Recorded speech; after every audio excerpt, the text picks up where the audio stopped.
fazer a nossa prece inicial. Eu convido a todos, nesse momento, que possamos fechar os nossos olhos.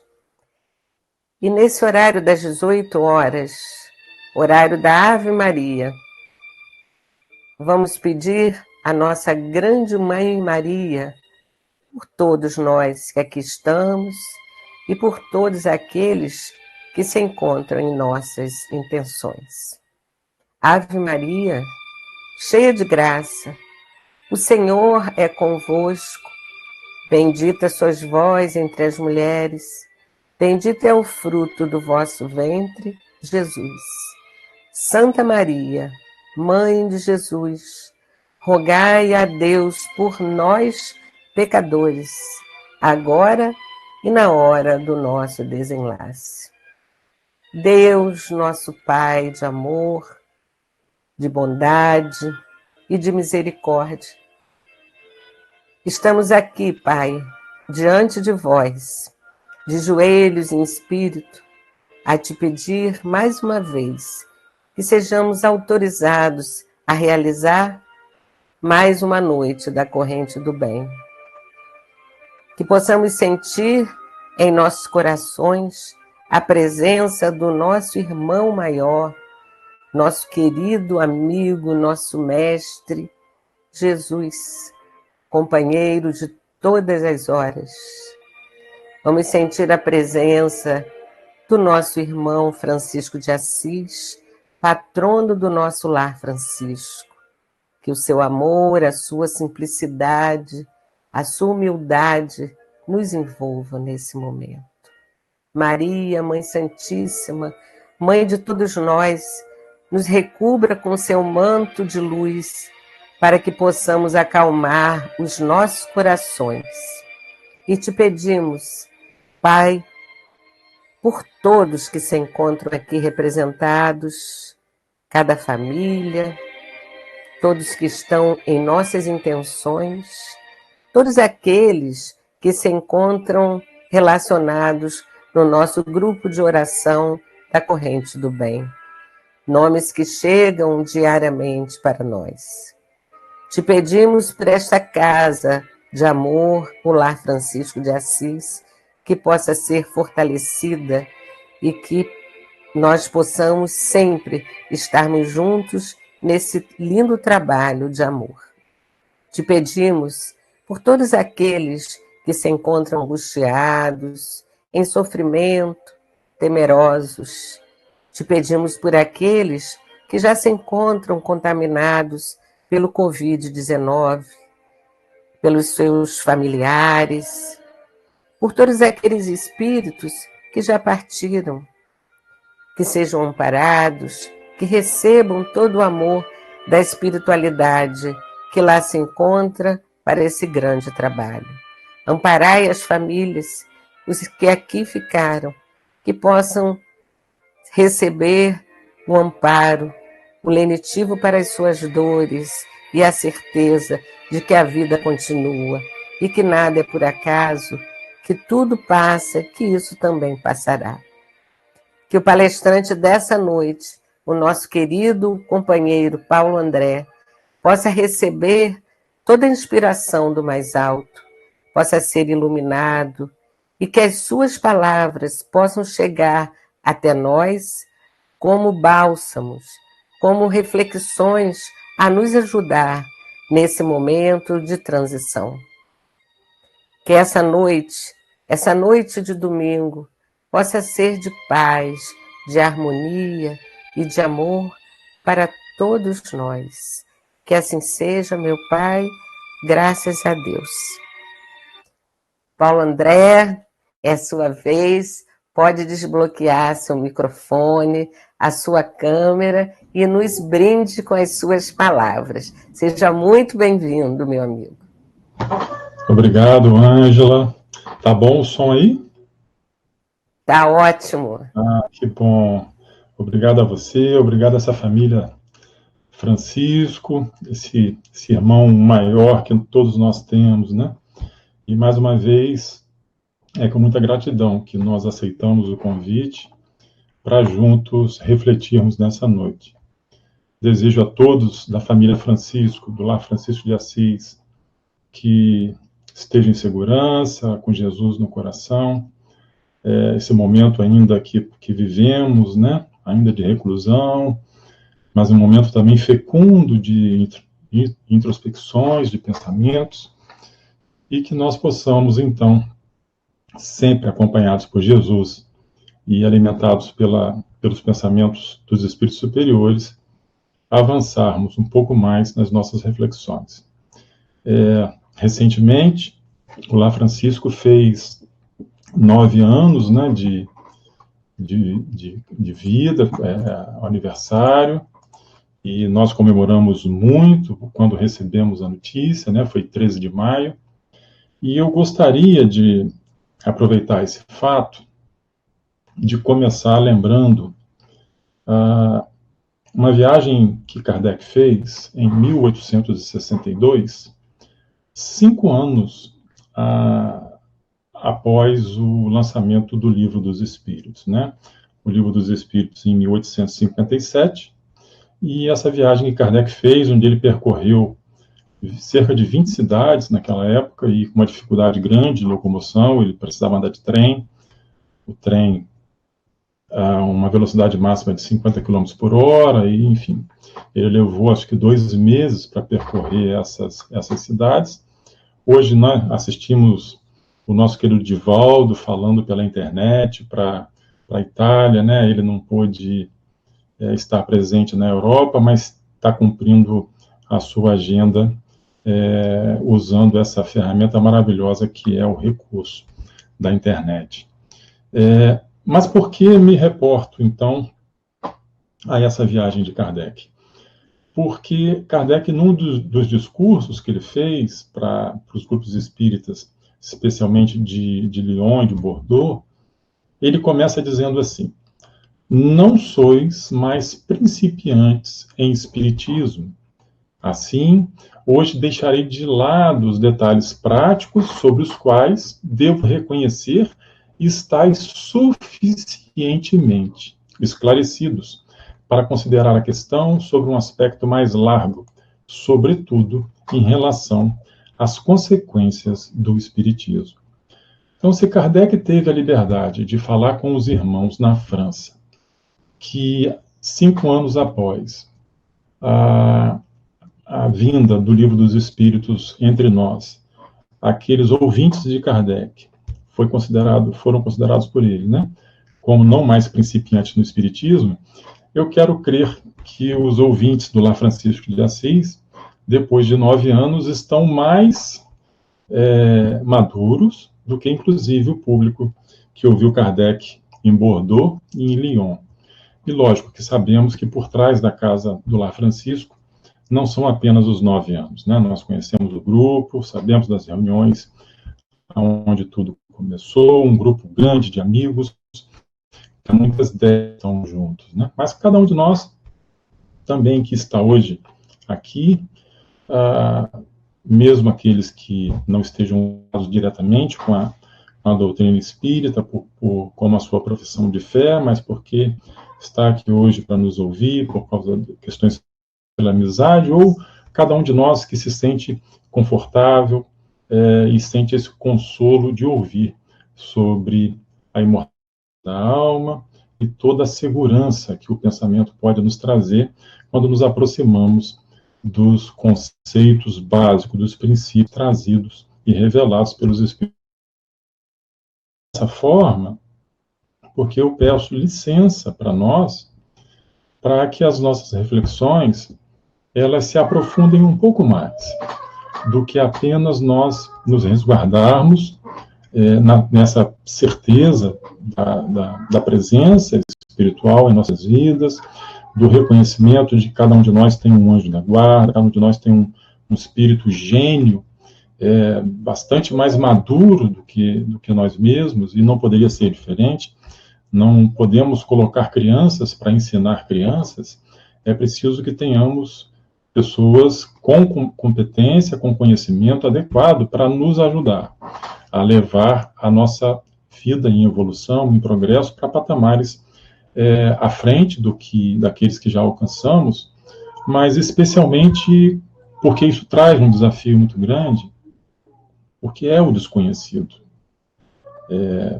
Talvez o mundo espiritual, para nós hoje que estamos encarnados nesse momento, para muitos de nós o plano espiritual deixou de ser apenas uma névoa. Nós agora, com a doutrina espírita, nós temos comunicados, nós temos a mediunidade, nós temos a intuição, nós temos algo de convicção sobre o prosseguimento da vida, sobre a anterioridade da própria vida e sobre a impermanência de nós todos enquanto no corpo material, no corpo mais bruto. Mas a experiência da regeneração, a experiência da transformação de uma sociedade é algo que esta civilização ainda não presenciou. Então, se cada um de nós pode recordar, ou se intuir, ou até nos livros se inspirar, através da série do André Luiz, através de vários outros mecanismos trazidos pela doutrina espírita, para que nós tenhamos um pouco mais de raciocínio, de lógica, de entendimento sobre aquilo que ocorre no plano espiritual, em relação tanto nas regiões mais infelizes, como principalmente nas regiões de socorro, nas células chamadas colônias, todas as campanhas que são feitas por misericórdia, por amor de Deus, para que nos sintamos sempre protegidos por esta lei de amor que vem do Criador, vem de Deus, né? Da última vez que estivemos aqui, fizemos questão de levar as nossas mentes até um pano de fundo, onde só restasse o Deus, e trouxemos a manifestação dele em nossas vidas, passando por diversos outros níveis da própria manifestação, começando o espírito, o pensamento, começando também o verbo que precisou fazer as criações, porque é importante que nós lembremos disso, né?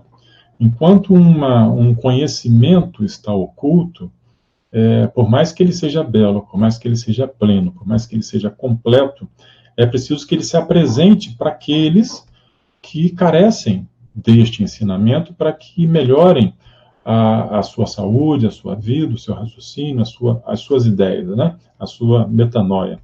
E a forma que Deus entregou aos seus filhos e estas manifestações, lógico, além das criações concretas, no sentido material dos planetas, da própria vida, as orientações de efeitos filosóficos, principalmente, elas vieram através do verbo.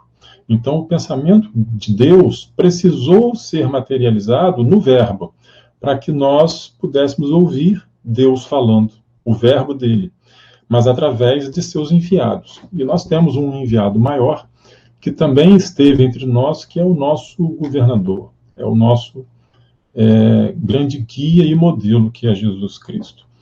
Então, nós precisamos resgatar este raciocínio, essa ideia, de que se o absoluto permanecesse apenas na sua forma absoluta, nós, no estágio relativo, não teríamos acesso ao conhecimento do que somos, quem somos, de onde viemos, o que é o absoluto, até que ponto da nossa racionalização nós conseguimos perceber o absoluto em nossas vidas, mas muito mais do que isso. Ok, eu sei a fonte, eu sei a origem, eu sei o que ele deseja que eu faço, mas também ele me diz que eu sou um espírito perfectível, eu sou um espírito que não vou morrer nunca mais, que nada pode tirar a vida do espírito, que a morte e a vida material são apenas passagens entre dois planos e que em algum momento das nossas vidas, essa morte material, essa morte nessa carne mais bruta, ela será vencida. Isso significa que nós teremos atingido estágios de consciência, amplitudes conscienciais, que não teremos mais a necessidade das experiências que estar encarnado propicia para o processo evolutivo de espíritos que ainda carecem dessa metodologia, e cá estamos, né? E sabemos que os planetas e os mundos se subdividem em infinitos estágios. Nós estamos hoje num planeta em estágio de provas e expiações, Sabemos que já há algum tempo que esse planeta passa pelo processo de regeneração. Sabemos também que após a regeneração entraremos no estágio de mundo feliz. E de acordo com os cálculos que são feitos, esse período de regeneração em torno de 1 milênio, em torno de 1000 anos, que é um refrigério, é um descansar de todo o processo de dor, de todo o processo de ausência de liberdade, porque as forças de domínio, as forças de escravidão, as forças do egoísmo, as forças que teimam em manter o poder para defender grupos, ou defender pessoas, ou defender indivíduos, essas forças, elas todas precisarão ser retiradas deste patamar de civilização que hoje vivemos, e a próxima civilização precisará aprender a viver de forma mais fraterna, de forma mais humilde, onde a felicidade do outro é mais importante, porque compreenderemos que somente fazendo o máximo de pessoas mais felizes, nós também criaremos ambientes para que estejamos felizes. Esse raciocínio é super lógico, né? Então, se nós, ao chegarmos em nossos lares, e encontramos pessoas, as nossas pessoas que mais amamos, as pessoas que estão nessa injunção reencarnatória conosco, e nós encontramos um lar completamente debilitado nas suas emoções, na sua fé, na sua segurança, aonde nós vemos ali uma penumbra emotiva, é natural que, ao entrarmos neste lar, por ser o nosso próprio lar e ser as pessoas que nós tão bem queremos, nós nos sintamos energizados ou convidados a perceber a mesma dor, a mesmo peso que paira naquele magnetismo.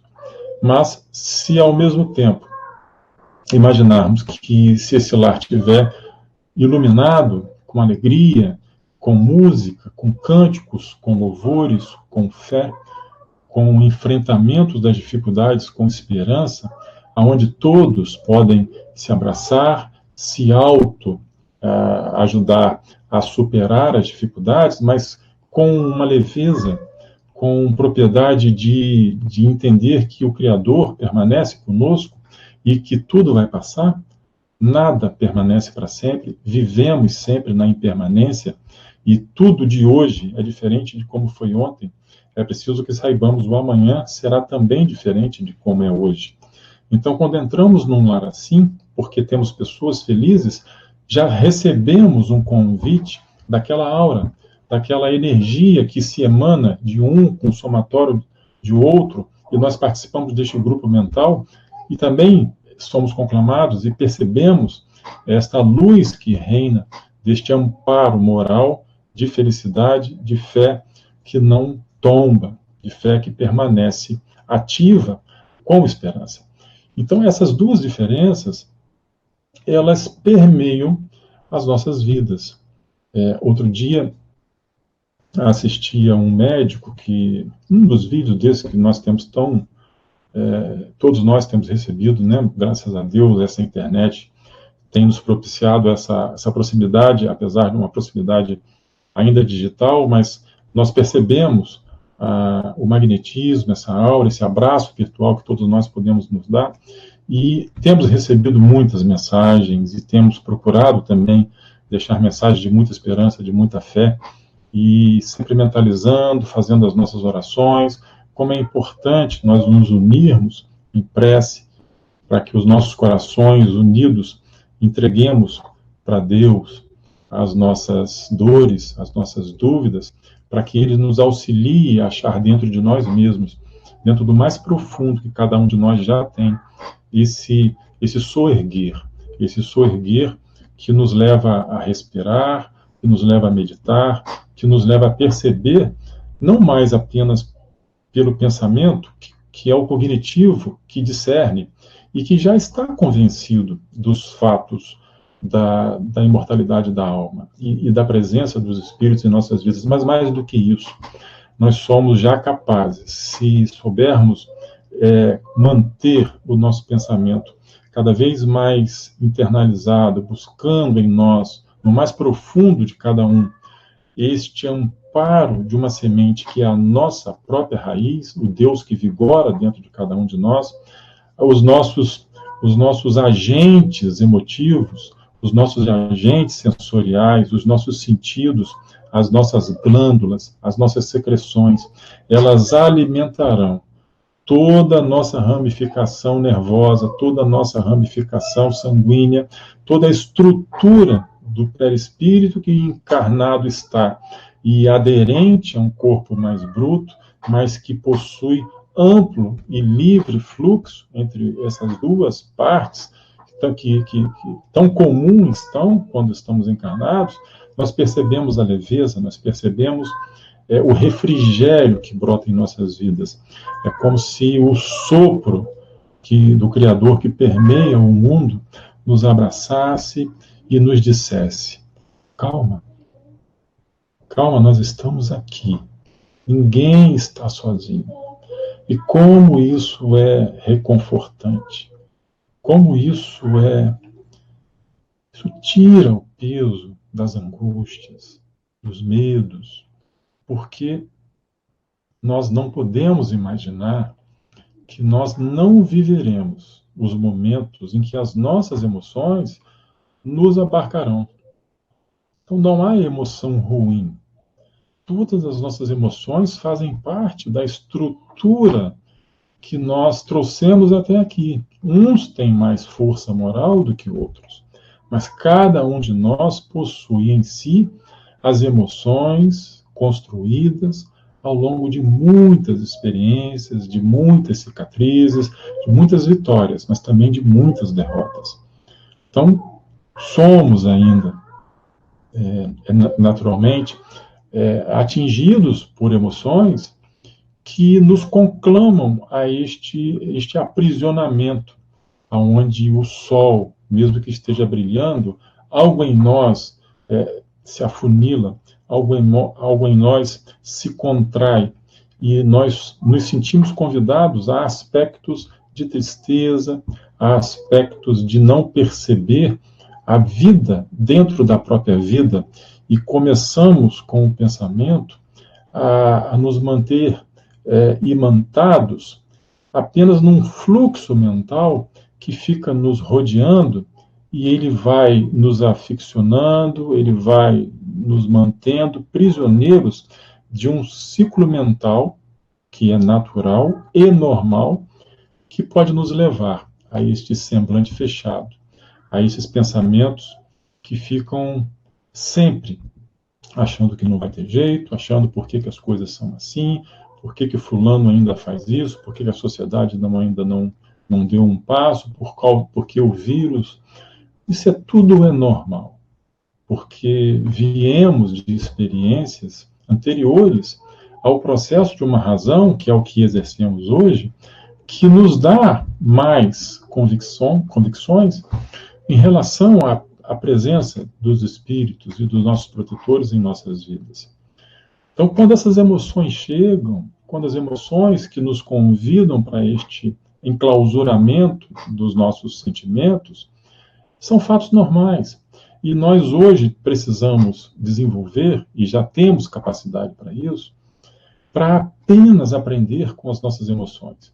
Elas chegam, elas penetram o nosso ser, elas dão o recado, e elas dizem: olha, você está com medo, você está triste, você está rancoroso, você está sentindo ódio, você está sentindo raiva.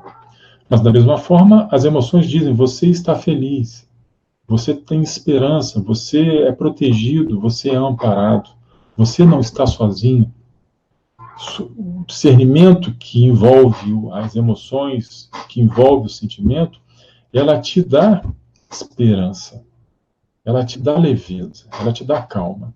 Mas nós ainda vivemos esses dois patamares, porque são emoções, mas emoções que nos trazem fenômenos íntimos, que nos trazem retornos e reações ainda muito diferentes.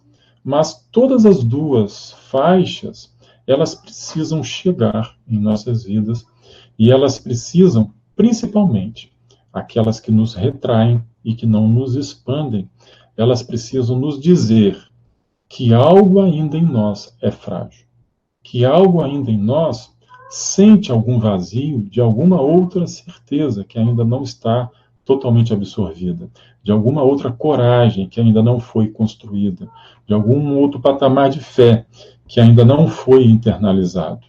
Então, isso, começamos a exercer a sabedoria de uma razão, de pensamentos que discernem que nós podemos, amparados na certeza do plano maior, na certeza da presença desses espíritos protetores, na certeza da presença dos amigos, na certeza da presença de Jesus direcionando este momento tão sensível para todos nós, que é o momento da regeneração. Então, nós sentimos as emoções chegarem, nós aprendemos com ela, anotamos em algum local dentro de nós, ok, ainda está faltando alguma coisa, mas precisamos, tão logo tenhamos absorvido o que elas vieram nos trazer, nós precisamos não deixá-las permanecerem. Porque isso é que tem levado a civilização, a nossa sociedade, a esse desregramento emocional, aonde nós vivemos picos emocionais e, de repente, caímos em becos que aparentemente nos dizem que não há porta, que não tem saída, que não há luz, que não há... Muitos ainda percebem que nem tem valor mais permanecer com a própria vida.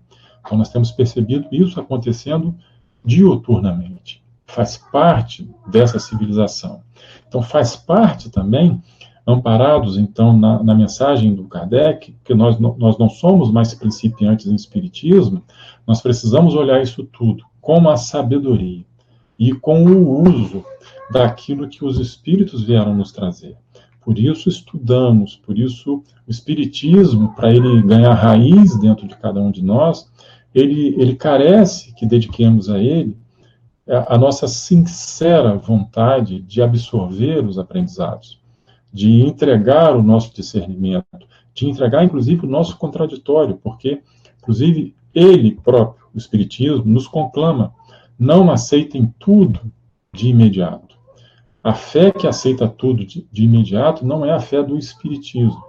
A fé do Espiritismo é a fé raciocinada.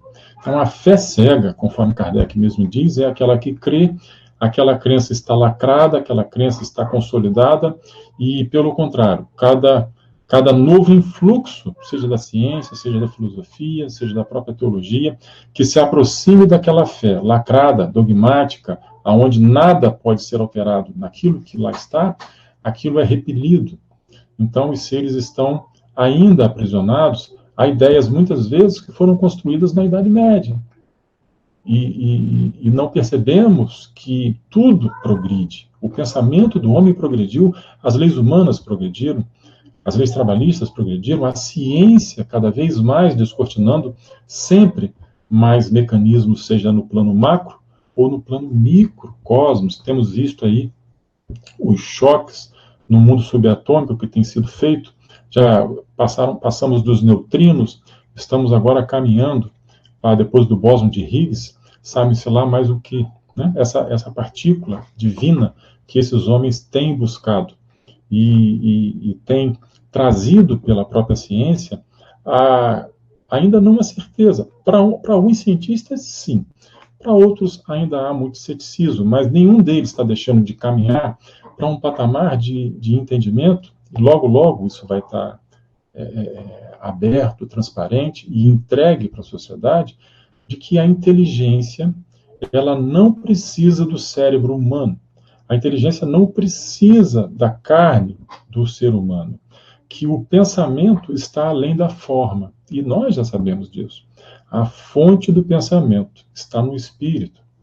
Então, todo o enraizamento das nossas evoluções e das nossas metanoias partem daquilo que somos, desde que fomos criados por Deus, e o que permanecerá após vencermos esse estágio de materialidade. O pensamento está no espírito. E quanto mais sabemos disciplinar o nosso pensamento E na base do pensamento, as nossas emoções, nós criaremos ideias renovadas, as nossas formas de pensamento estarão transformadas, estarão remodeladas, e as nossas ações, elas terão concretude, também diferenciadas.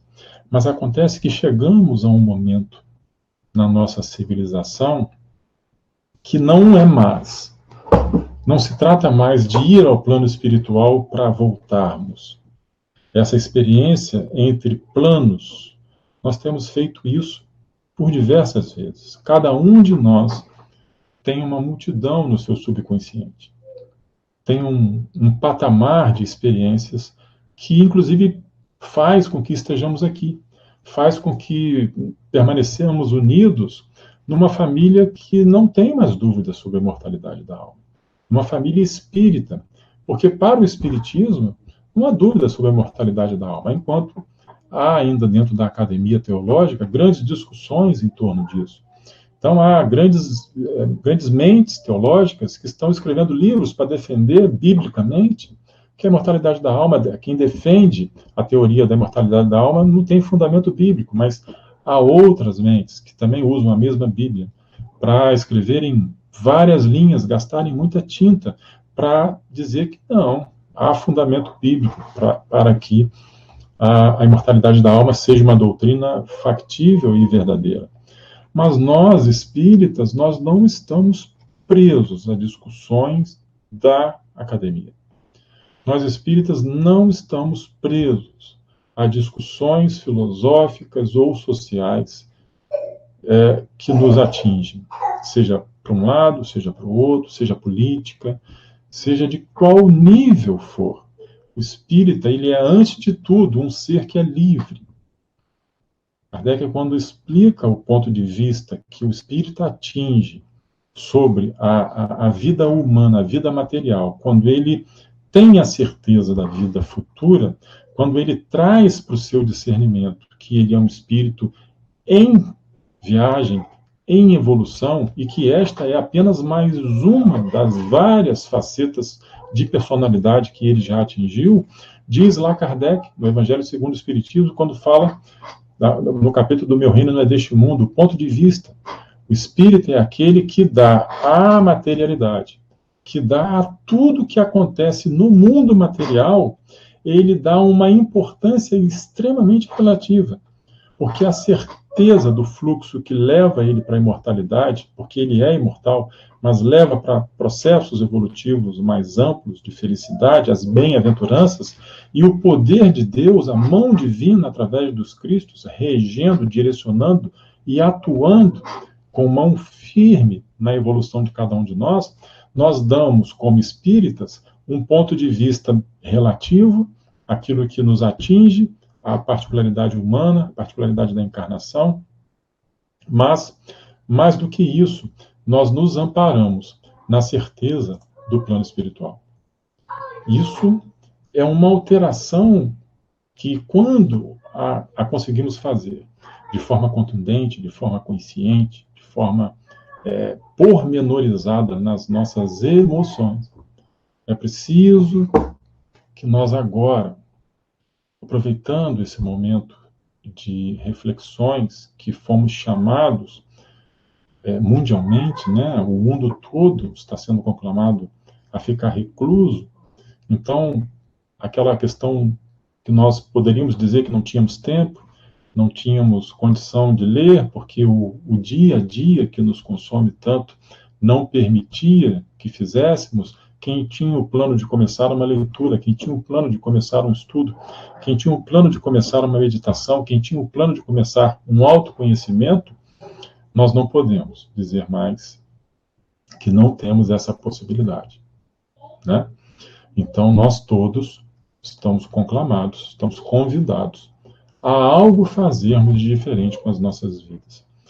Mas a questão também que precisa ser acrescida é que o mundo de regeneração é algo que não faz parte ainda das nossas experiências. Nós ainda não temos nas nossas emoções, nós não temos nas nossas cognições, nós não temos como buscar intuições nas nossas vidas passadas o que significa a experiência da regeneração. Porque estamos vivendo uma pandemia, mas há 100 anos atrás tivemos outra pandemia. Há 200 anos atrás tivemos também pandemias. Tivemos, inclusive, a gripe espanhola, que matou muito mais do que o coronavírus tem propiciado de desencarnes no momento. Sinal de que algo na ciência também avançou, porque temos mais pessoas vivendo no mundo hoje. Então, é uma sensibilidade muito grande para todos nós, essas mães que têm perdido seus parentes, os filhos que têm perdido suas mães, aqueles que estão ainda nos hospitais, toda essa comunidade do meio médico que dá o seu testemunho, correndo o seu risco. Mas é preciso que nós também entendamos que a ciência, a própria pesquisa com relação às vacinas e também o processo de comunicação que propiciou com antecedência para que nós fôssemos comunicados e que os governos, os líderes pudessem tomar as suas decisões, para que hoje estivéssemos aqui de forma mais reclusa, apoiando a que o sistema de saúde não atingisse os seus limites. Isso tudo joga e contribui a favor de que nós passemos por esse período afetados, de forma sensível, de forma dolorosa, de forma com angústia ainda, com esta reclusão que para algumas pessoas tem sido uma grande prova, porque não aprendemos a ter o costume, a prática de ver no lar, de ver na família, a ambientação, onde criamos vínculos de amizade, criamos vínculos de confiança, porque a vida material e os compromissos profissionais, muitas vezes, inclusive quando vamos e regressamos do trabalho para os nossos lares, somos muitas vezes conclamados a continuar alguma coisa do trabalho dentro dos horários que deveríamos estar nos dedicando à família, dedicando a nós mesmos, a perceber esta necessidade de algo de transcendente descobrir em nós mesmos. E se nós não damos esse tempo a nós, se nós não conseguimos construir em nossos pensamentos a certeza, a propriedade dessa transcendência, nós ficamos, quando vamos ao mundo material, profissional, corporativo, totalmente vinculados àquela necessidade de trabalho, isso é natural, mas também quando estamos em casa, se o trabalho continua sendo uma grande preocupação, nós não damos o tempo, a gente não consegue abrir uma janela no nosso espaço temporal para nós buscarmos estas realidades transcendentes, mas buscarmos de forma que nós nos reconfortemos, porque temos a certeza de que somos, porque percebemos sensorialmente este ser que é imortal. Porque estar é diferente de ser, gente. Nós estamos encarnados. Nós estamos espíritos vivendo uma experiência na carne.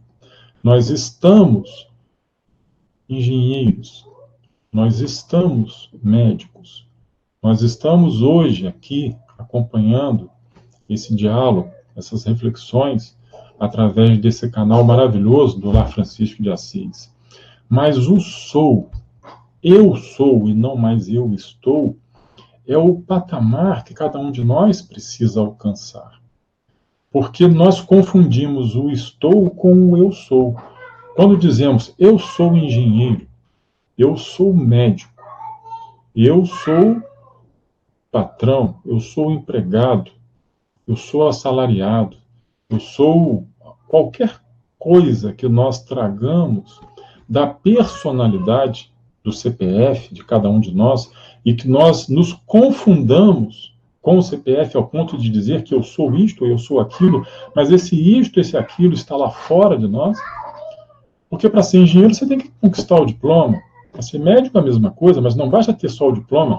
Nós sabemos dizer que eu sou engenheiro e ter esta convicção porque temos já a experiência de ter enfrentado os desafios das construções, seja no caso do engenheiro civil, ou qualquer tipo de engenharia de alimentos, né, porque é tão amplo, a cadeia de possibilidades para fazer engenharia, como também os médicos, né? São tantas as especialidades. Estou usando aqui de duas profissões, mas vale para todas. Vale, inclusive, para a simples pessoa que trabalha nos auxiliando em qualquer comércio, em qualquer sistema de serviços que nós precisemos do trabalho sempre um dos outros. Mas quando dizemos eu sou isso que está fora, nós perdemos a oportunidade de encontrar o eu sou, aquilo que é real, aquilo que não é ilusão, aquilo que nunca vai passar. Eu sou espírito e estou engenheiro. Eu sou espírito e estou comerciante. Eu sou espírito e estou médico. Porque isso muda algo em nós. Porque nós temos um mestre, um guia, que ele diz no Evangelho de João que ele é a videira. E diz que os seus discípulos são os ramos. Em outras traduções, as varas da videira. Então, ele está dizendo isso não para o engenheiro. Ele não está dizendo isso para o médico. Ele não está dizendo isso para o comerciante. Ele está dizendo para o eu sou o espírito que cada um de nós é. Porque o espírito, o sucesso do espírito não está atrelado a diplomas de academias humanas. O sucesso do espírito não depende da quantidade de dinheiro, de salários justos e dignos que o mundo oferece para cada um de nós. A vitória do espírito não depende de fama. A vitória do espírito não depende de likes em nenhum canal de comunicação. A vitória do espírito não depende de selfies. A vitória do espírito não depende de belezas exteriores. A vitória do espírito é quando nós reconhecemos a grandeza da criação de Deus em nós mesmos. E humildemente reconhecemos, como Jesus ensinou, que ele sendo a videira, ele sendo o primogênito, ele sendo o unigênito, ele está vinculado com a raiz, com a seiva do universo que é Deus. Então, Jesus não tem uma desconexão com o divino. Ele é divino, ele traz a divindade nele pela conexão que mantém com Deus o tempo todo, numa velocidade que nós não conseguimos imaginar. As nossas internets, volta e meia, caem. A de um Cristo não cai nunca. A de um Cristo não altera o pensamento dele em forma alguma. Tanto é que quando lemos na Revista Espírita de 1868, quando há uma promessa, não uma promessa, surgem várias mensagens dos Espíritos confirmando a vinda de novos Messias num determinado momento futuro da humanidade. A Sociedade de Paris começou a questionar Kardec, mas como é que é isso? Quantos? Porque estão falando Messias, os Messias do Espiritismo, né? Mensagens até dizendo no plural, e chegaram a perguntar, mas quantos serão?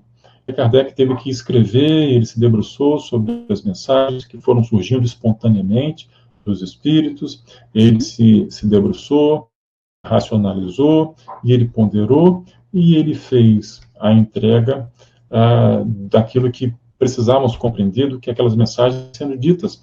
E em uma das perguntas que foi feita, será o mesmo Espírito do Jesus Cristo que andou nessa terra há 2000 anos, o que virá à frente?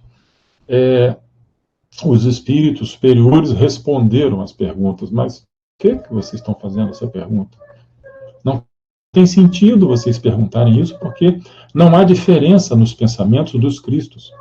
Então, mesmo que seja um espírito com uma individualidade espiritual diferente da individualidade espiritual que encarnou aqui há 2000 anos atrás, eles não trarão pensamentos diferentes. As obras feitas através dos Messias, elas são as mesmas, porque eles já possuem o mesmo pensamento de Deus. Ele já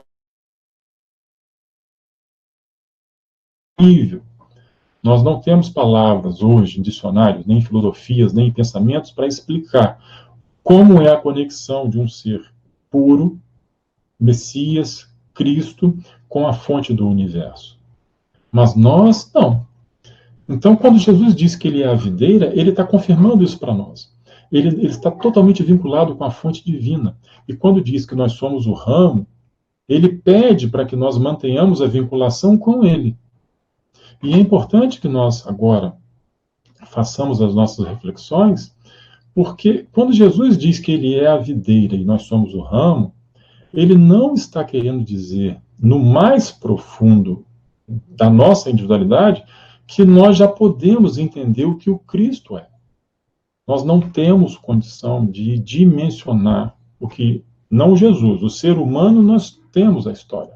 O ser humano nós temos os evangelhos. O ser humano, Jesus, as obras feitas enquanto estava na carne, que são as obras que nós precisamos perseguir, obras de amor, obras de fraternidade, obras de doação, obras em que o egoísmo, a solidariedade suplanta o egoísmo e a vaidade, o orgulho, não mais tem seara, nem espaço para que na individualidade, na personalidade, ela permaneça. Mas quando a gente começa a entender qual é o nível de trabalho, de responsabilidade de um Cristo, qual o tipo de trabalho e a quantidade de trabalho para gerir um planeta como este, e para gerir a mente de quase 30 bilhões de espíritos e desencarnados, 20 e alguma coisa, e nós hoje 8 bilhões encarnados, mas com suas culturas diferentes, com as suas teologias diferentes, com as suas crenças diferentes, com o seu contexto de vida diferente, cada um com um patamar de evolução. Então, pare e pensa um pouquinho na gestão da nossa casa. Pare e pensa um pouquinho o trabalho que dá para gerir uma família, onde temos um casal e um filho, 2 filhos, 3 filhos, ou temos colaboradores que nos auxiliam. Aí temos todo o processo de lei, todo o processo que nós precisamos cumprir, a nossa cidadania, mas também cumprir as nossas obrigações legais. Pensa na gestão agora emocional dos filhos, na gestão emocional dos relacionamentos entre marido e mulher, entre pais e filhos, entre irmãos, entre vizinhos. Não é uma coisa complexa? Agora, e se você fosse responsável por 100 pessoas?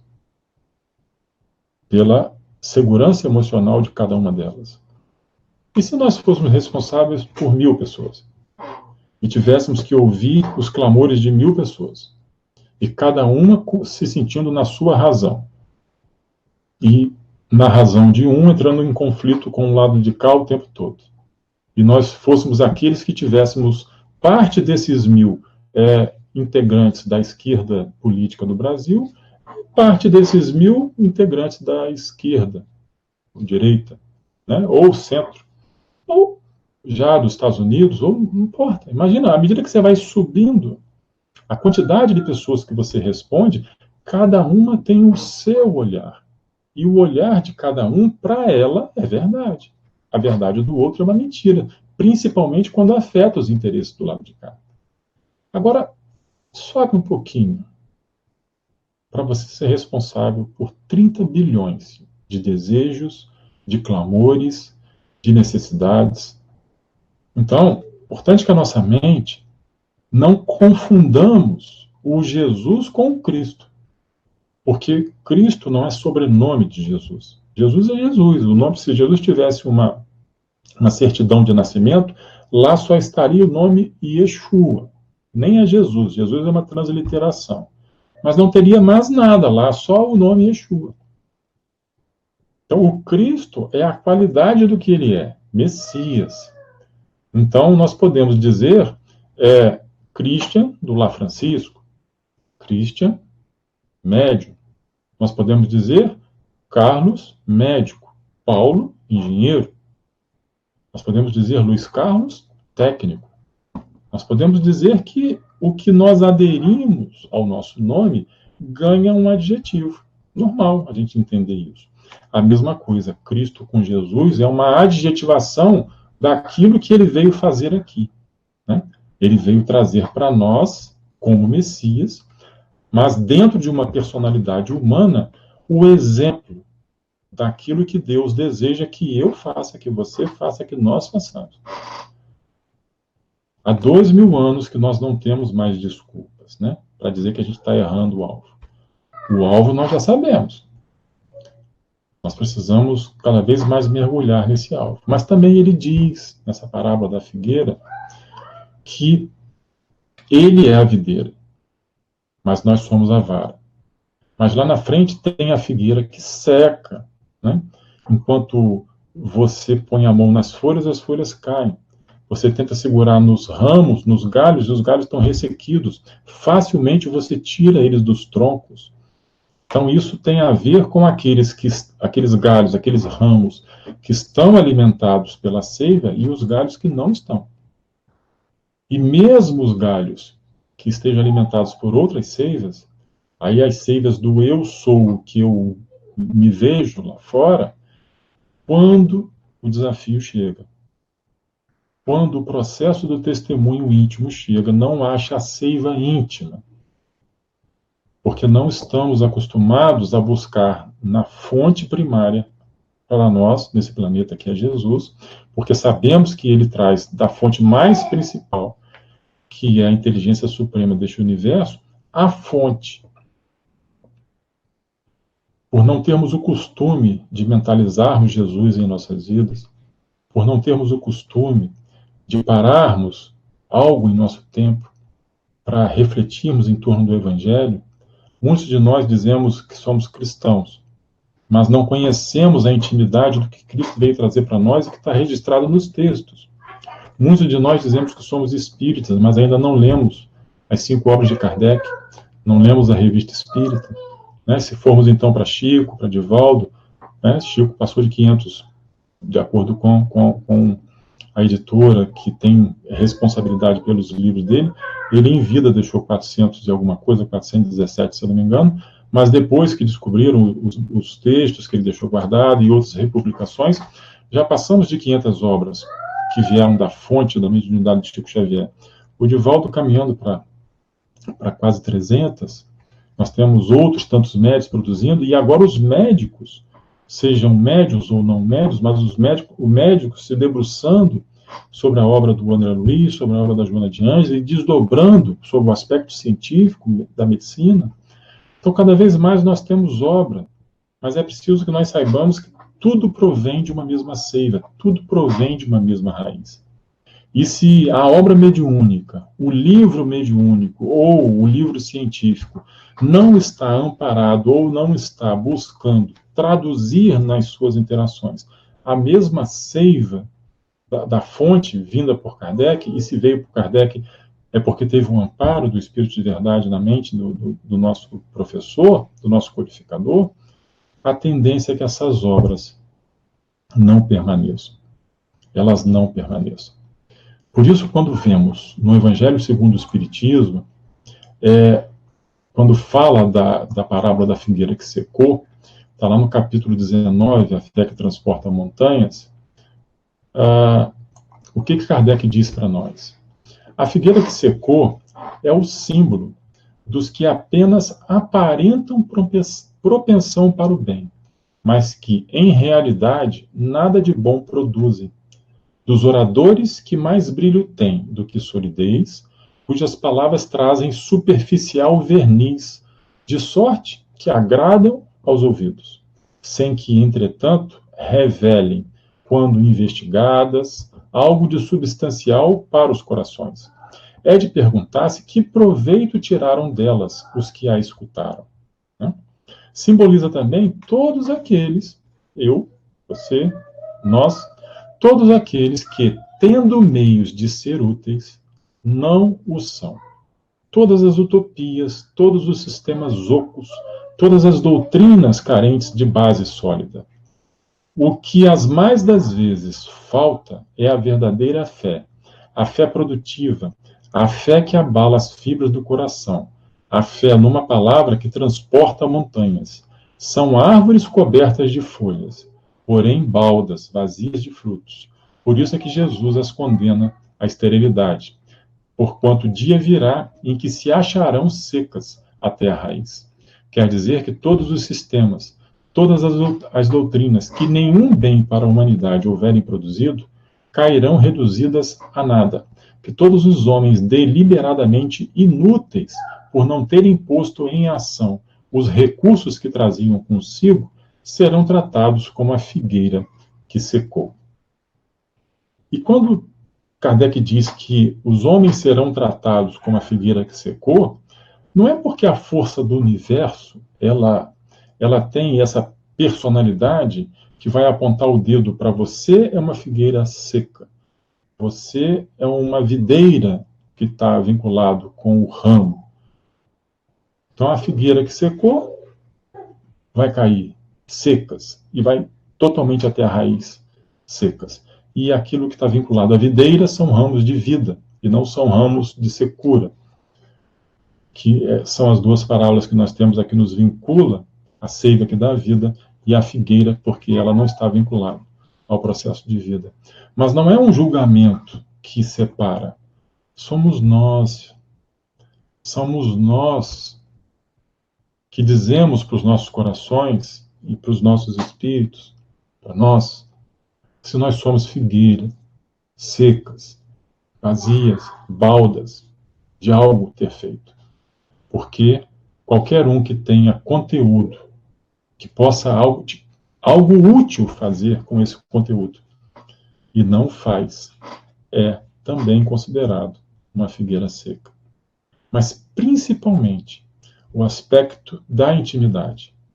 Quando tudo aquilo que te dá segurança exterior se ausenta, quando tudo aquilo que te dá segurança material some, ou fale, ou acaba, quando a própria vida, quando a própria beleza, porque o processo do envelhecimento, do desgaste das energias do nosso corpo vai fatidicamente levar a todos nós para esse processo de amadurecimento e de envelhecimento das nossas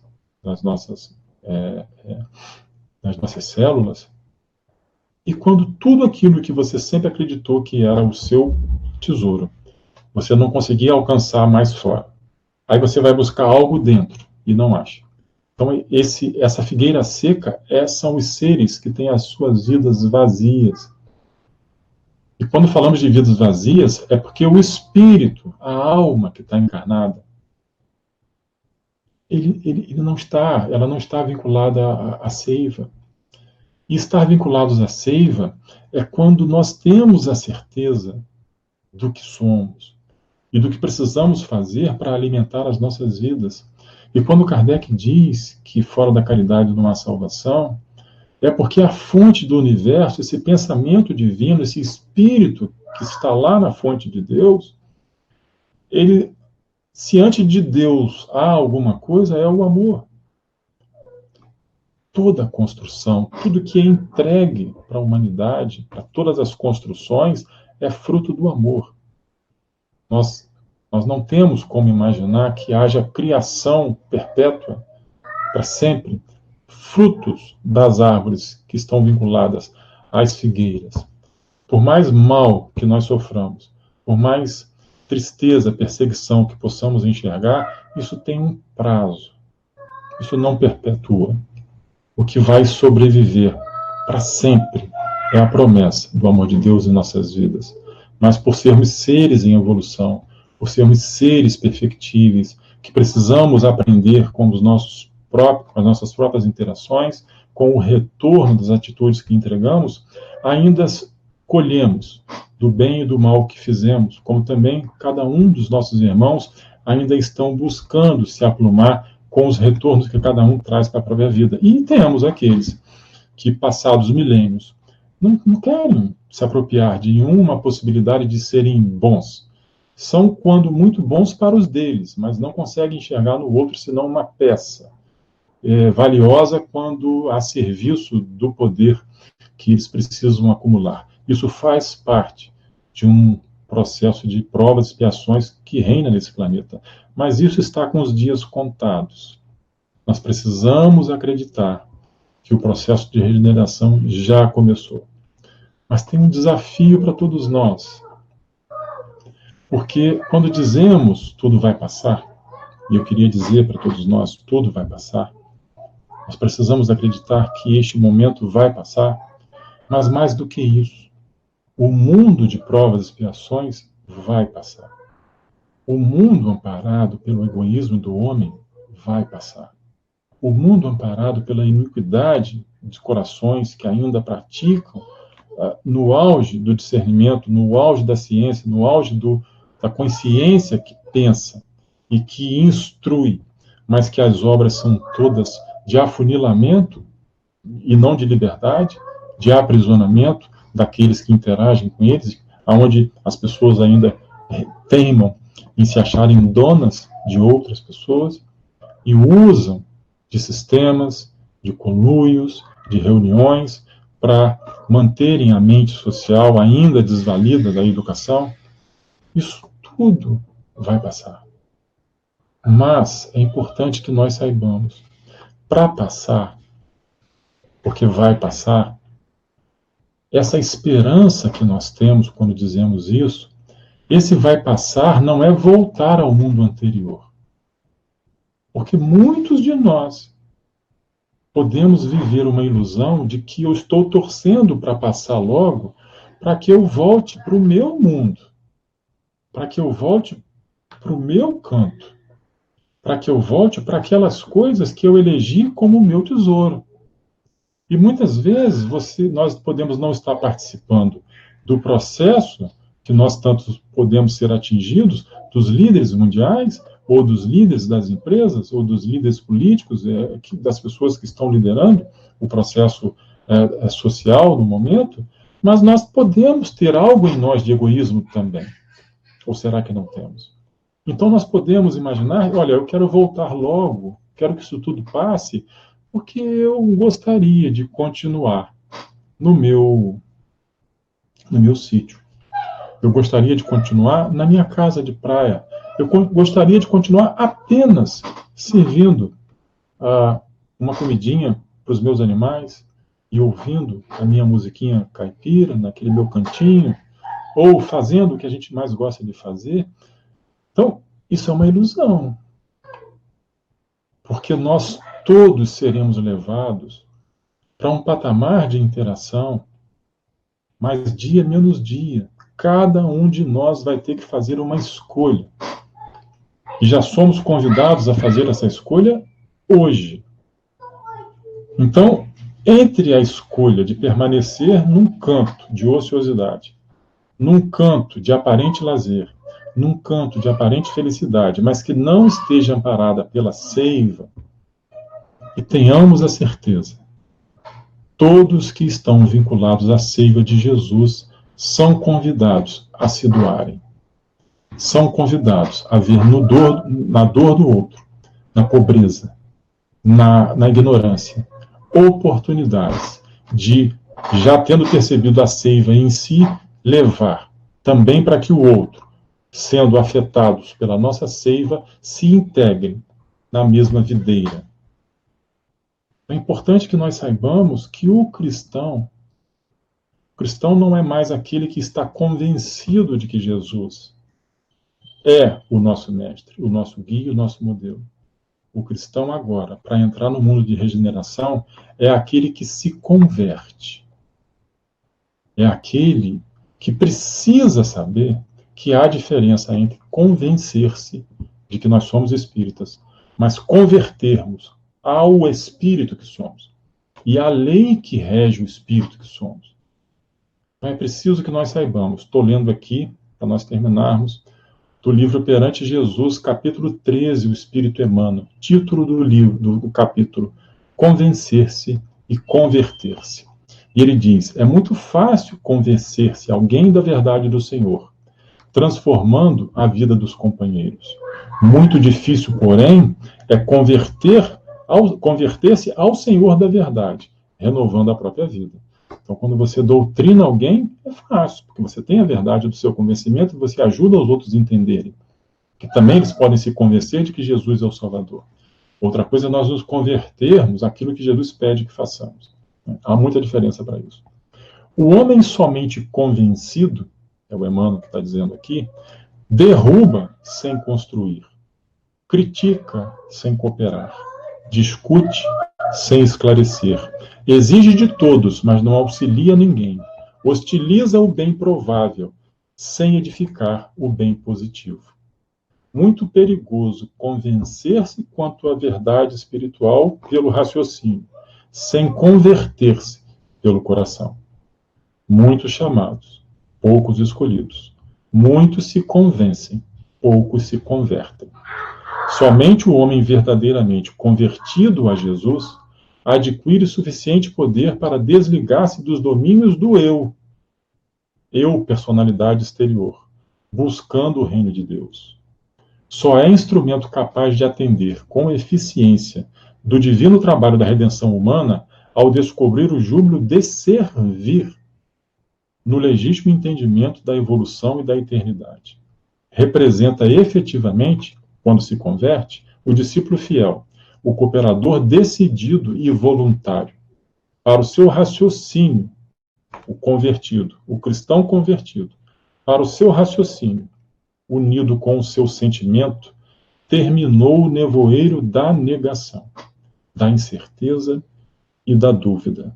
O Senhor determina e ele obedece. Então, quando Jesus diz, eu sou a videira, eu sou o pão, eu sou a porta, ele está dizendo para esses cristãos que o acompanham quem eles são. Então, quando Jesus diz, eu sou a videira, nós precisamos dizer para nós, eu sou o ramo. Porque para dizer que você é ramo, tem características de vinculação com a fonte. Quando Jesus diz que ele é o pão, ele está dizendo para os cristãos sinceros que precisam dizer para si, eu sou o que tem fome de pão. Quando ele diz que ele é a porta, porque ele diz eu sou várias vezes, no mecanismo trazido pelos discípulos, que são os evangelhos, nós estamos do outro lado. Agora, para ele dizer que ele é a porta, nós temos que dizer, eu sou aquele que quer atravessar a porta. Eu sou aquele que estou em direção à porta, e essa porta não é larga, essa porta é estreita. Então é preciso que nós também alimentemos os nossos pensamentos da fé que nos faz permanecer lúcidos, firmes, com segurança de que tudo vai passar. Mas é importante que a regeneração de uma civilização muda o patamar da civilização. Então, todo amparo que está em capitalismo, todo amparo que está como fortaleza, como segurança, como base das casas construídas nas ausências do serviço para o amor, elas não permanecerão. Não tenhamos a ilusão de achar que a esperança do bom espírita, do verdadeiro espírita, do espírita convertido, é que o mundo ali na frente vai me entregar as mesmas certezas que eu tenho hoje. Nós não sabemos. A única coisa que nós precisamos plantar em nós de certeza. Jesus está no leme. Essa barca que é terra, nosso planeta, ela pode balançar, como diz o palestrante Haroldo Dutra Dias, alguns de nós podem se sentir mareados, porque não estamos acostumados a alguns movimentos quando alcançamos o alto mar das embarcações, principalmente quando as ondas chegam. As tempestades balançam e se confrontam com as estruturas das embarcações. E nós temos diversos textos, inclusive poéticos, que dizem que esta barca, este navio que é o planeta da Terra, quando estiver no alto das marés, que é esse processo de transição, as estruturas, as vigas, elas vão ranger, elas vão dar aquela torção que as suas soldas vão dar aqueles estalos. Mas é a hora, quando isso acontecer, olhar lá na cabine, olhar lá no leme e enxergar o governador desse planeta, Jesus, conduzindo a barca. Mas é importante que nós saibamos.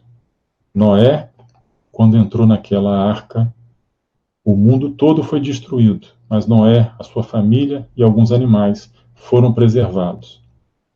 Mas pensem, Noé, quando ele saiu da arca, ele teve que construir um mundo novo, uma civilização nova. Toda a parte exterior que a civilização naquela época, biblicamente, usando aqui da linguagem também muito simbólica do Antigo Testamento, tudo que havia fora foi perdido, mas tudo que Noé tinha fora, ele perdeu. Noé não voltou para a casa que ele tinha antes. Noé não voltou para o sítio que ele tinha antes. Noé não voltou para o conforto que ele tinha antes. Noé simplesmente soube que algo aconteceria com o mundo. E foi pedido a ele que construísse uma arca. Essa arca foi que fez com que ele, a família dele, os animais permanecessem vivos, apesar do mundo inteiro sossobrado em água. Mas quando ele saiu da arca, ele teve que produzir algo de novo para que a humanidade se renovasse. Assim é um processo de regeneração. A sustentação, os pilares da sociedade que dão sustento à sociedade hoje, eles não serão os mesmos. Precisaremos introduzir aí a fraternidade, a humanidade, o respeito e o zelo por cada um de nós. Isso é um desafio porque é desconhecido, nós não vivemos isso ainda. Então, que nós nos fortaleçamos cada vez mais para que Jesus se apodere do nosso íntimo, para que nós como diz a parábola, nós sejamos os ramos, nós cada vez mais façamos essa introspecção e descubramos a força do Espírito que somos nós. Independente do que venha, independente da forma como é essa pedagogia, porque o Cristo sabe. Ele já fez isso acontecer em vários planetas, mas nós não sabemos. Nós não sabemos. Preciso que nós nos fortaleçamos, nos ponhamos de pé e façamos as nossas reflexões e tiremos do mais profundo de nós a certeza de que estamos protegidos e somos especiais. E que o amor, mais do que nunca, é assumir o compromisso de quando voltarmos socialmente, após esse vírus passar, é preciso que nós digamos para nós, de forma contundente, eu já estou convencido, e não foi fácil nos convencer, gente. Já estamos convencidos, e foram muitas as vidas, muitas as quedas, muitas as dores, para hoje estarmos aqui e podermos bater no peito da nossa consciência, na certeza de que nós não temos mais dúvida do processo. Mas é hora de nós refletirmos nas obras de quem se converteu.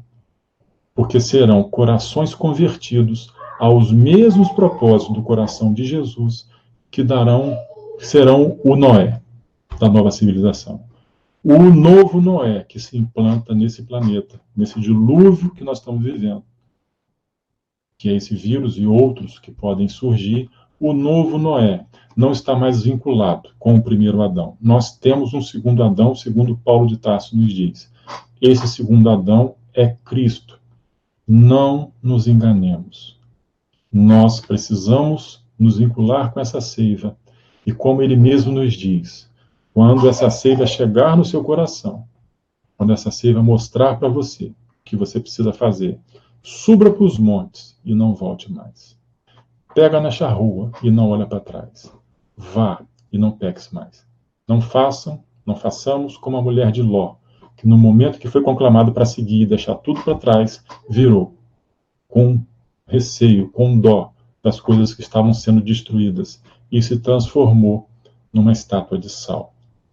Que nós sejamos videira, ramos, seiva, alegria, esperança e trabalhadores do bem, acreditando que o que nos aguarda após a tempestade é um mundo de felicidade. As bem-aventuranças tão prometidas no Evangelho de Mateus. Obrigado pela paciência. Desejo a todos que nós encerremos esse nosso encontro com fé, com esperança, também com a noção exata do nosso dever e da nossa responsabilidade, para que nós possamos, de forma lúcida, nítida e olhando sem nenhum tipo de vestígio em nossas lentes da nossa consciência, como diz lá Paulo Estevão, que nós tiremos as escamas dos nossos olhos ainda cegos, porque prisioneiros da materialidade, para que pouco a pouco algo de nós ceda espaço para o Espírito que somos. Porque convencidos estamos. O próximo passo. Precisaremos fazer um novo momento desse, um pouco mais adiante, e dizermos, é uma reunião de espíritos convertidos. E assimilados e assumidos com o trabalho do amor. Enquanto tiver uma dor no mundo, o espírito convertido não pode descansar. Fiquem com Deus, com Jesus, e nós sejamos sempre o ramo dessa videira que vai nos levar para o mundo de regeneração após, em segurança. Muito obrigado, meus irmãos.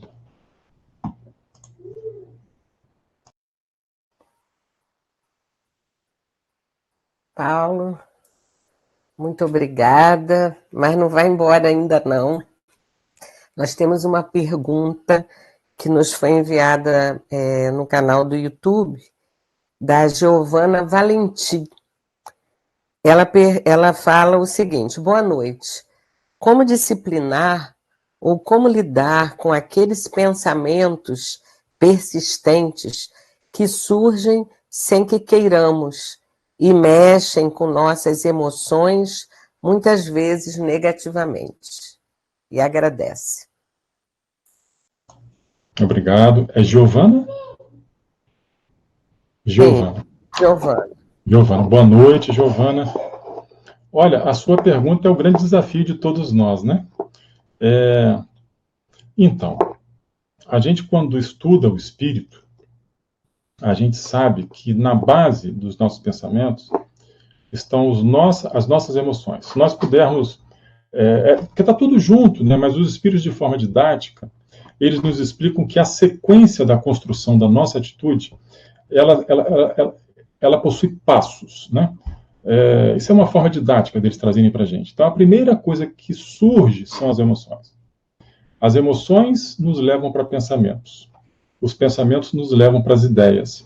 E as ideias, alimentadas e retroalimentadas pelas emoções e pelos mesmos pensamentos, nos fazem agir. Então, quando agimos, quando falamos, esse processo, por mais que a gente não se aperceba disso, ele se processa dentro de nós, né? E à medida que a gente ganha consciência, Giovana, sobre isso, à medida que nós conseguimos encontrar em nós um amparo para entender o processo, é quando surge em nós aquilo que Jesus falou para Pedro, quando ele pergunta para os discípulos: quem dizem que eu sou? E Pedro diz: tu és o Filho do Deus vivo, que está encarnado, que está entre nós aqui na terra. E Jesus disse para ele: olha, bem-aventurado és tu, Pedro, porque não foi o sangue nem a carne que te revelou, mas meu Pai que está nos céus. O que é esse meu Pai que está nos céus para nós espíritas, quando trazemos para o Evangelho a evolução espiritual, né? Nós sabemos que a nossa casa mental, ela tem 3 andares, né? Nós temos o subconsciente, o consciente e o superconsciente. O subconsciente é o resultado, o somatório de todas as nossas vidas. Então, antes da Giovana, você foi uma outra pessoa e várias outras, como o Paulo André, como a Ângela. Cada um de nós hoje está numa personalidade, mas aqui no nosso subconsciente nós temos um amparo, uma solidez, fruto das conquistas anteriores. Aí cada um está num patamar, né, atual de possibilidades. Essa segurança desse combate, dessa fluidez que a gente vai migrando das reações alimentadas pelos pensamentos e as emoções, não vinculadas com a seiva, a gente precisa ganhar algo, Giovana, que o nome que nós damos a isso é resistência moral, força moral. E isso exige renúncia, né? O cristão, amparado por essa base, será sempre aquele que renuncia. Então, quanto mais nós nos vincularmos à seiva, quanto mais nós estudarmos o Evangelho, quanto mais nós estudarmos, através, inclusive, da doutrina espírita, que tão bem nos ampara com a revelação espiritual, e os textos, principalmente do Emmanuel, que elucidam bastante os evangelhos para nós. Mas, principalmente, a gente já consegue construindo as pequenas obras do bem, as pequenas obras do amor, porque a gente não consegue construir este bypass do homem velho que somos para o homem novo que queremos ser, sem a experiência.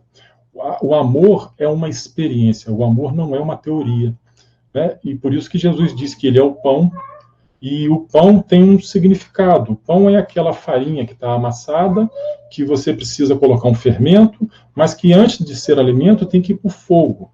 Por isso que Jesus é aquele que nos batiza no fogo. Que fogo é esse? O fogo da consciência, o fogo do dever moral. É resistindo mesmo, Giovana.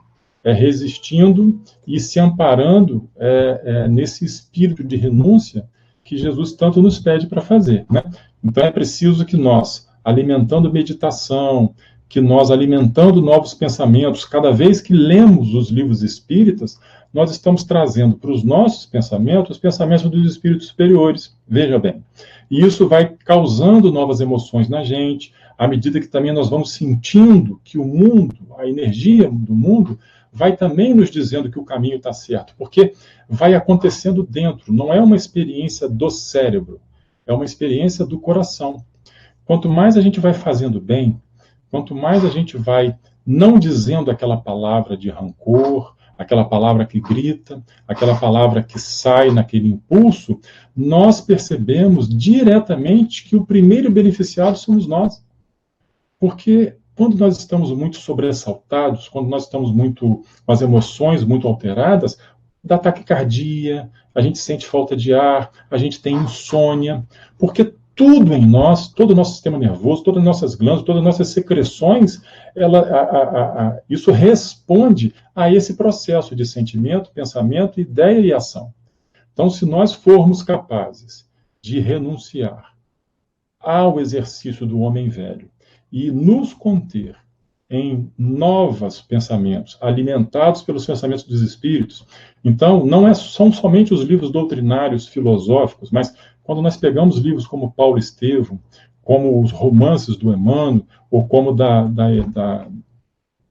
Ivone, ou como do Divaldo, como esses livros que trazem os personagens que deram os seus testemunhos, importante nós vermos que a transformação deles não foi de uma hora para outra. Entre eles aceitarem o Cristo, entre eles se converterem para o Cristo, até eles terem os grandes testemunhos, foi um pouquinho a pouquinho, mas com uma lágrima aqui, com uma outra felicidade a colar, e a gente vai se libertando dessa prisão do Egito, né, do homem novo. É no dia a dia. É preciso a gente se alimentar cada vez mais com ele, ter fé, mas a fé é, como a gente leu aqui do Evangelho segundo o Espiritismo, a fé é aquela que te leva para a ação. Aquela fé que você só crê ainda não é a fé verdadeira em nós. Então, tenha certeza, todos nós somos capazes, e não tem outra forma de trazer novos pensamentos, de ao sentirmos uma injustiça, ou uma traição, ou uma falha de algum ser humano, a gente precisa estabelecer as noções de limite, de respeito, a gente precisa nos colocarmos no lugar do outro, enfim, nós temos aí na doutrina espírita uma série de elucidações, de pensamentos que a gente pode alimentar.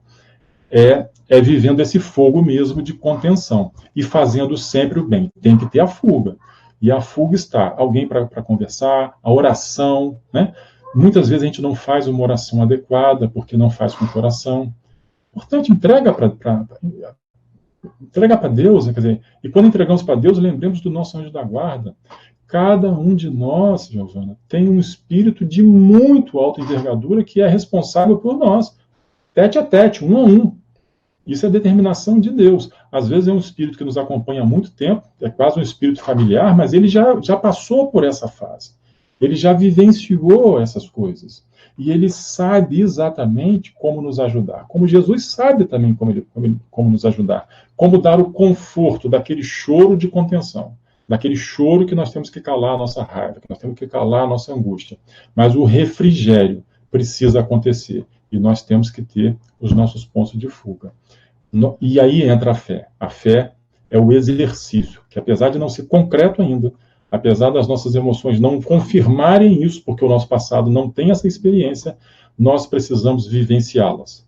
Nós precisamos submeter a nossa razão ao dever moral de resistir e colocar o bem sempre diante de qualquer mal. Este é o fogo do Evangelho em nossos corações. E é por isso que nós estamos aqui. E com a graça de Deus, estamos amparados pela família do Lar Francisco, corações que tanto nos amam, e cada um de nós precisa enfrentar. É um enfrentamento íntimo. E olha a importância da meditação, da oração, e de quanto mais estarmos vinculados com esses mentores tão solícitos. E agora, então, podemos ter certeza, olha, quem tem percepções, os médicos que conversamos, podemos conversar com todos eles. É uma chuva de espíritos iluminados. Todos os grandes mentores do planeta, se estavam em algum local, eles agora estão aqui, ao nosso lado, porque eles sabem que sem a ajuda deles, muitos de nós sucumbirá. Então, nós podemos e temos que ter a certeza que estamos amparados. Mas eles sempre contam que nós façamos a nossa parte. Giovana, eu diria para você que está tudo pronto da parte deles. Quem está sempre deixando para depois um pouquinho do que fazer somos nós. Mas vai dar certo. Com certeza nós somos capazes. Nós precisamos descobrir isso dentro dos nossos corações, usando novas emoções, novos pensamentos, mudando as nossas formas de pensamento, e as nossas atitudes serão sempre melhores. Eu não tenho dúvida disso.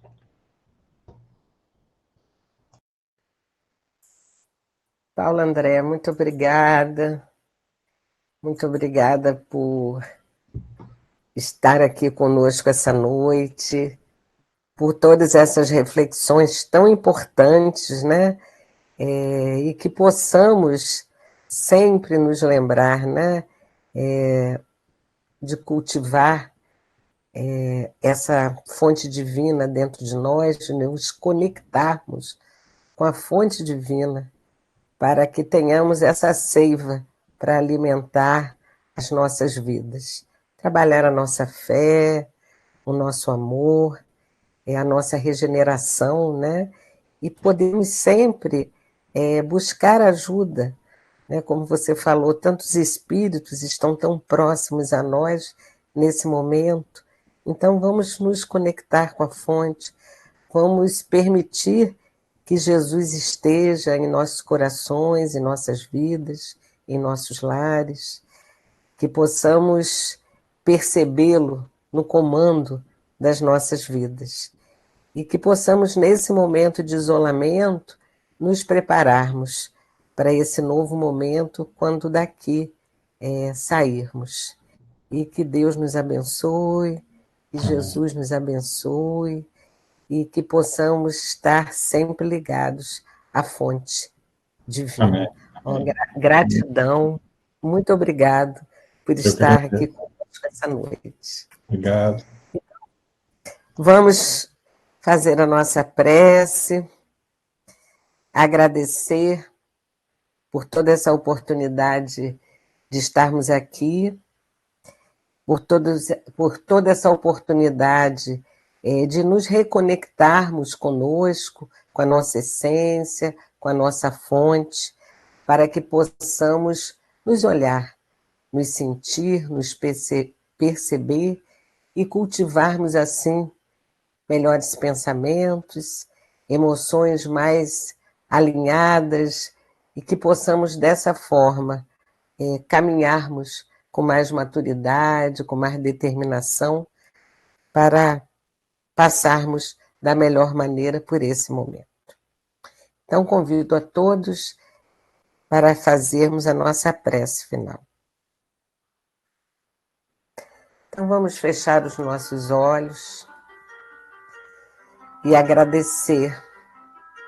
Agradecer por mais esta oportunidade de estarmos aqui nessa noite.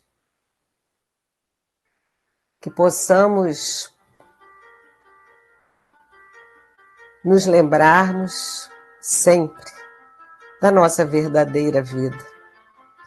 Que possamos nos buscar em meio a esse momento, às vezes tão difícil de vivenciarmos. Que possamos não nos esquecermos do nosso governador, nosso Mestre Jesus, que está sempre conosco, no comando das nossas vidas. Te pedimos, Pai, que possamos ter firmeza nos nossos passos, que possamos fortalecer a nossa fé, que possamos permitir que esse amor, centelha divina, que existe dentro de cada um de nós, possa vibrar, nos envolvendo o nosso lar e a todos os nossos irmãos. Que possamos nos perceber nesse momento como irmãos, como nunca percebemos, porque esse vírus nos trouxe uma grande reflexão. Não somos um, somos múltiplos. Fazemos parte de um sistema onde cada um de nós influencia a vida do outro. E que possamos, nessa consciência, nos trabalharmos para sermos cada vez mais pessoas melhores, nos recordando da imortalidade da vida e aproveitando cada oportunidade que nos é concedida, como mais um degrau a ser alcançado para a nossa transformação. Te pedimos, Pai, por todos nós que aqui estamos, por todas as famílias aqui representadas, por todos aqueles que estão em nossas intenções, por todos os nossos irmãos cujos nomes estão na corrente do bem do Lar Francisco. Te pedimos, Pai, pelos nossos governantes, sem julgamento, sem tomarmos nenhum partido, mas que enviemos luz para que as suas consciências sejam despertas e que as suas importantes decisões possam ser sempre em prol de todos.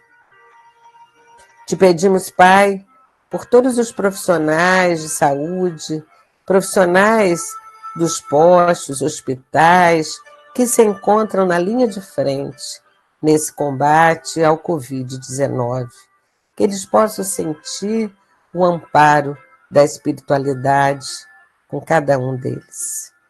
Te pedimos pelos trabalhadores dos serviços essenciais que nos auxiliam tanto, principalmente nesse momento.